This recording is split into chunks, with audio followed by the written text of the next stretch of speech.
Gosh, what was the atmosphere like as the plane came into land? Well, it was actually quite muted, surprisingly, that this is the first time that me or any other international tourist has been allowed here. But that was because I think I'm about the only tourist here. I've been walking around all day. It's been absolutely gorgeous until this rainstorm just started a couple of minutes ago. But literally no foreign tourists. The people on the plane seem to be returning Australians, maybe the odd business traveller, but no actual tourists. And that's a serious problem for the Australians. I mean, just think of the paperwork. I had to fill in an incredibly complicated form. I had to be double jabbed. I had to take a lateral flow test in the 24 hours before getting on board. Really tough stuff.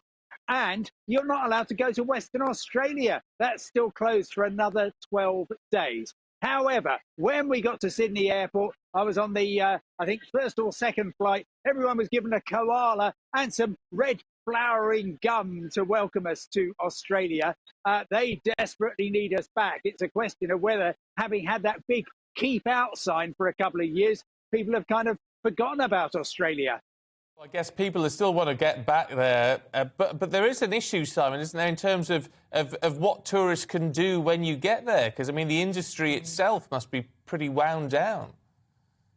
Exactly right, yes. I mean, the Sydney Harbour Bridge, for example, over here, normally there would be tourists clambering all over it. No bridge climbs today. A lot of hotels are having problems, partly because I haven't got any guests, but also because I haven't got any staff.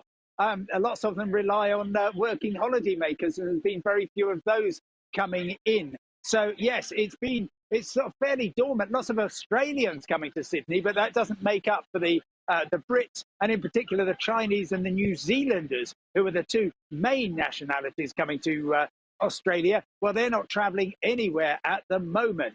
Having said all that, if you do want to have a bit of winter sun, well, not right now, but you know what I mean, then you can get here pretty easily if you're fully jabbed. Fares I paid about £1,200 return, so not too bad. And you will be very warmly welcomed. It's just, you'll see the place in extraordinary circumstances. You know, we're going into winter in the southern hemisphere, and it'd be interesting to see how many tourists actually turn up between now and then. Very interesting. Simon, I was imagining that your arrival at the airport, it would be like the opening scenes of the Love Actually movie, you know, where Hugh Grant says the words, love is everywhere, and you just stand back and watch these emotional reunions as people have been reunited. But was there a bit of that, any of that? No, no, there was literally nothing. I mean, it was a complete media scrum because it's the biggest story which has happened in Australia for 2 years, just about. So everyone was being pounced on by camera crews and so on. But there wasn't any of these great, I haven't seen you for years. I guess they only told us 2 weeks ago that we could come back in. People like me who don't have a real job, that's fine, I could pick it up. But most other people have sort of responsibilities and simply can't get away at the drop of a hat.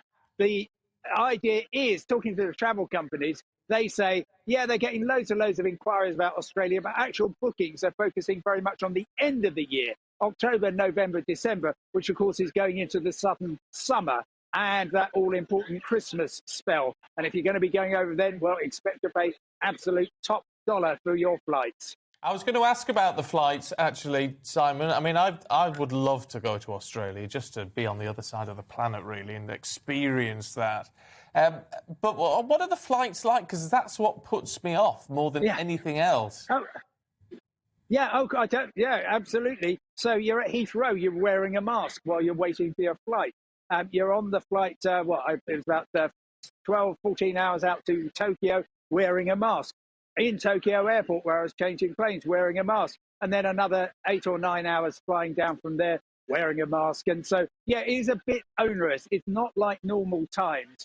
And so it's, travel remains, particularly if you're going to be coming to the other side of the road, the world, something for the bold and the desperate, rather than just holidaymakers who think, oh, it'd be quite lovely, because what with all the bureaucracy, the red tape you have to do, it's pretty grueling, pretty arduous, just to get all your ducks in a row to come over here.